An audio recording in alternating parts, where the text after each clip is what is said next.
Les eaux-maries ou les écueils de la vie, chapitre 10. Un petit bateau vint mouiller le long du quai. Un homme et une femme en tenue de plage sautaient sur le pont, l'un après l'autre. Ils échangeaient un rapide baiser et éclataient de rire. Le village dormait encore, il était seulement 6h30. Mais les deux amoureux revenaient d'une promenade matinale. Ils avaient voulu regarder le lever du soleil sur la lagune. Pierre mit son bras autour de la taille de Marie et recommença à rire. 15 jours seulement avaient réussi à les rendre inséparables. Marie ne luttait plus, ne cachait plus à Pierre qu'elle était folle de lui. L'amour de Pierre avait lavé l'âme et le cœur de Marie. Sa vie passée lui semblait un mauvais rêve. Avant Pierre, elle n'avait pour ainsi dire pas existé. Sous un cocotier, Pierre et Marie regardèrent le village renaître à la vie. La tête contre la poitrine du journaliste, Marie passait des heures à se remplir les yeux de la présence du jeune homme qu'elle aimait. La jeune femme était triste. La mission de Pierre tirait à sa fin.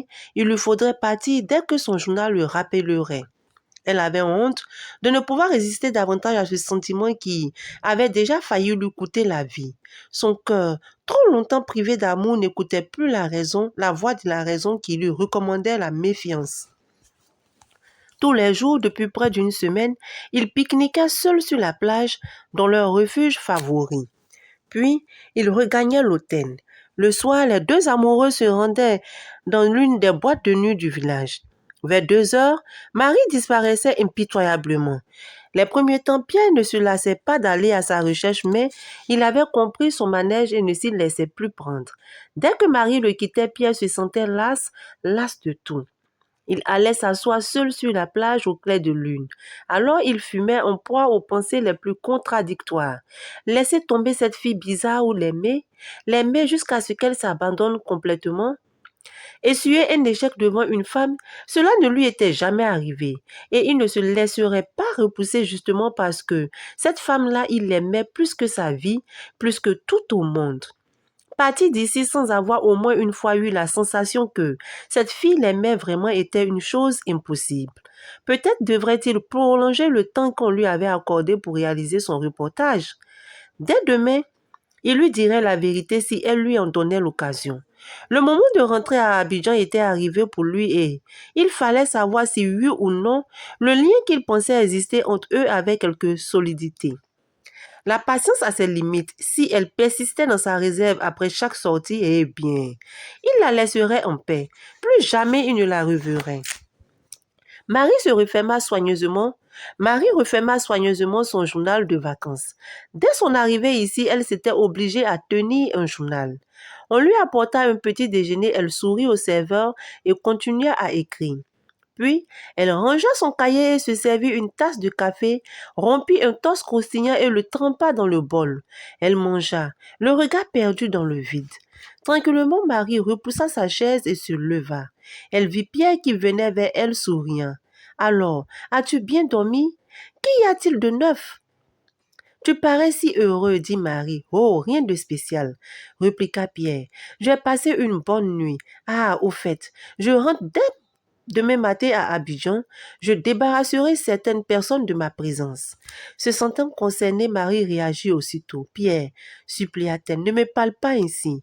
Ne sois pas dur avec moi, je t'aime, tu le sais bien. » « Oui, tu m'aimes, Marie, ma chérie. » Le ton de Pierre manquait de conviction. L'ironie perçait sous ses paroles. La journée se déroula comme les précédentes, mais Pierre, tout autant que Marie, redoutait la journée du lendemain. Aujourd'hui, c'était la carte de la dernière chance. Comme d'habitude, Marie retrouva Pierre à leur restaurant préféré. Ils touchaient à peine au plat. Ni l'un ni l'autre n'avait d'appétit. Marie bavardait pour s'étourdir. La pauvre ne savait pas feindre la gaieté. Pierre n'était pas dupe de ce qu'elle essayait de cacher. Il était aussi inquiet qu'elle. Marie sortit de son sac un bout de papier sur lequel elle griffonna son adresse et écrivit en lettres capitales. « Love is strange. » Elle le lança à Pierre. Celui-ci le saisit au vol et lut. Une joie immense transforma son visage. Il prit les mains de Marie et les embrassa devant tous les autres convives. Il se levait et partit presque en courant. Pierre et Marie enlacés s'étaient adossés à un cocotier et regardaient la mer. De temps en temps, ils s'embrassaient. Marie demanda à Pierre d'aller une dernière fois au night-club, il accepta. Il commandait une bouteille de champagne que Pierre ouvrit lui-même. Marie en but plusieurs coupes, la tête lui tournait un peu et dansait longtemps. Pierre, qui s'était absenté un court moment, constata en revenant que Marie avait disparu. Douloureusement surpris, le journaliste sortit et regagna sa chambre. La comédie avait assez duré. Des coups sourds frappés à la porte le réveillèrent. Il alla ouvrir. Marie se tenait sur le seuil timide et gauche comme une jeune épousée. Pierre la tira à l'intérieur et referma la porte. Aux premières lueurs du jour, Pierre réveilla Marie. C'était l'heure de la promenade en bateau. Marie enfila rapidement un jean et un tricot. Un coup de brosse remit en ordre ses cheveux ébouriffés qu'elle retint avec une grosse barrette. Après une toilette rapide, elle courut retrouver Pierre qui l'attendait dehors depuis un moment. Marie sauta au cou du journaliste, puis ils marchèrent jusqu'à l'embarcadère où les attendait un petit hors-bord. Pierre mit le bateau en marche, Marie était heureuse, son rêve, faire une croisière en Méditerranée, se réalisait en partie. Pierre ralentissait de temps en temps pour que Marie cueille des fleurs. Les nénuphars l'attiraient, elle chantait. Et si tu n'existais pas, dis-moi. Son compagnon se sentit concerné et baissa les yeux pour qu'elle ne puisse pas voir les lames de bonheur qui voilaient son regard. Cette chanson était si tendre que celle qui la fredonnait eut soudain la voix tremblante. Si on rentrait, suggéra Pierre. Oui, rentrons, murmura Marie à l'oreille de son compagnon. Les vacanciers qui s'étaient levés vers 7 heures et se jugeaient matinaux furent bien surpris de voir le jeune couple arriver. Tandis que Marie se dirigeait vers sa chambre pour s'échanger, Pierre commanda 2 sandwichs et 2 bouteilles de Coca-Cola. Marie entra dans sa chambre. Elle ouvrit une fenêtre et le soleil entra à flot dans la pièce. Marie se reposa un peu. Elle se sentait fatiguée, mais elle devait aider Pierre à faire ses valises. Elle trouva Pierre couché sur le dos, rêvant à quelque chose d'agréable puisqu'il souriait. Marie déposa son sac à même le sol et vint s'allonger près de Pierre. Pierre posa sa main sur la tête de Marie, ses doigts traversèrent les longs cheveux, elle ferma les yeux sous la caresse. Plus tard, réveillée la première, Marie rangea les vêtements de Pierre dans la petite valise en cuir. La valise faite, Marie courut tirer Pierre de son sommeil. Elle le supplia de se presser car le bateau allait partir. Pendant que Pierre s'habillait, Marie boucla enfin les valises, mit dans son étui l'appareil photo dont Pierre avait beaucoup usé depuis quelques jours pour garder le souvenir de ses vacances extraordinaires. À 17 heures, le bateau emporta Pierre et Marie. Elle avait tenu à l'accompagner jusqu'à sa voiture, garée de l'autre côté de l'eau. Tout au long du trajet, ils gardèrent le silence. Marie ne simulait plus. La tristesse se lisait sur son visage.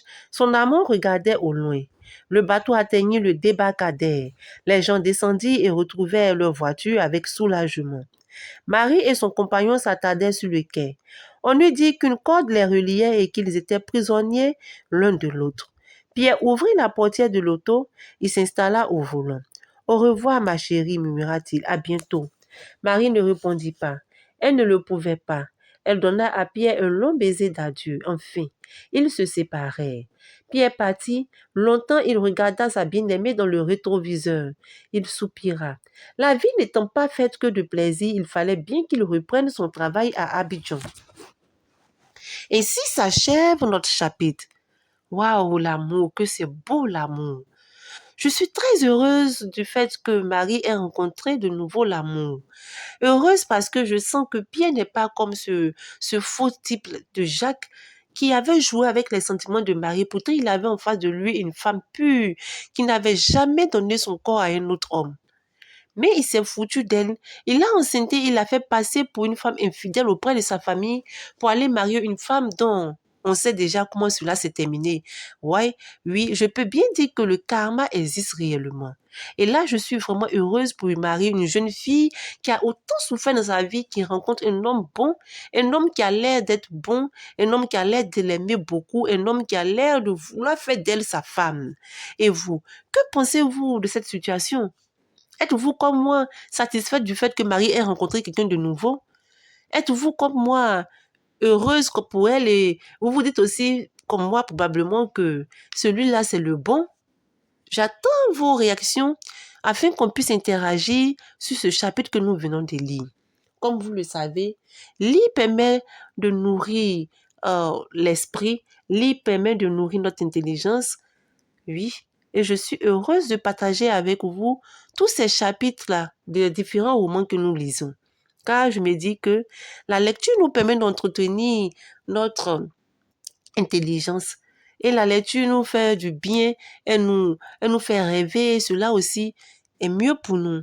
Sur ce, je vous dis bye.